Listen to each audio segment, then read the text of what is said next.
Nitoe pongezi na shukrani kwa mafunzo Mheshimiwa mbunge ambao umeyaendesha. Umesema mwenyewe moja ya tiba ya changamoto ya ajira kwa vijana ni kuwafundisha au kuwapa ndoano waende wakavue. Kitendo hiki unachokifanya ni ishara njema ya kutoa ndoano kwa vijana wenzetu kwenda kujiajiri wenyewe. Naomba tumpigie makofi mengi sana Mheshimiwa. Hii ni tiba kubwa kwa vijana, kuwasaidia. Walimu watanisaidia.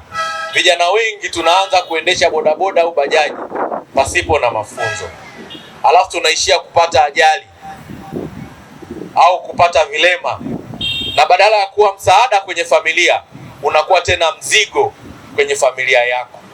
Wazazi wamekuzaa, wamekutunza, wanategemea sasa unakuwa sehemu ya faida. Utakapopata ajali unakuwa tena mzigo kwa wazazi wale wale ambao walitegemea wamempata kijana angeanza kuwasaidia. Sasa wazazi wana mzigo tena wa kumsaidia kijana wao. Hivyo ni kushukuru na kupongeza sana Mheshimiwa mbunge wetu. Na hizi ndizo sifa za kiongozi. Kiongozi bora ni yule anayejali watu na kujua shida zao na namna gani anaweza kutatua shida zao. Mbunge na rafiki zake na kupitia ofisi ya mkuu wa wilaya tumesema tutabeba hizi gharama. Kwa hiyo usije ukasoma ukasema bure. Kuna watu wamebeba hizi gharama. Kwa hiyo mjitume. Sawa ndugu zangu? Leo tutafanikiwa watu kusajiliwa wanafunzi zaidi ya 140. Lengo tufike karibuni 800. Lakini itakuwa na maana zaidi kama katika wote hao mkafanya mafunzo na mkafanya mitihani na yani wote hao mkachukua mafunzo mkaelewa na mkafanya mitihani mkafaulu. Yani kwetu sisi itakuwa ndio mafanikio makubwa. Lakini itakuwa aibu miongoni mwenu watu wengi wafeli.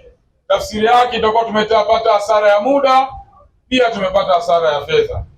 Kama mlivyosikia kuna chuo pia cha St. Francis tumeanza mazungumzo nao, wao wana fani tofauti na za udereva.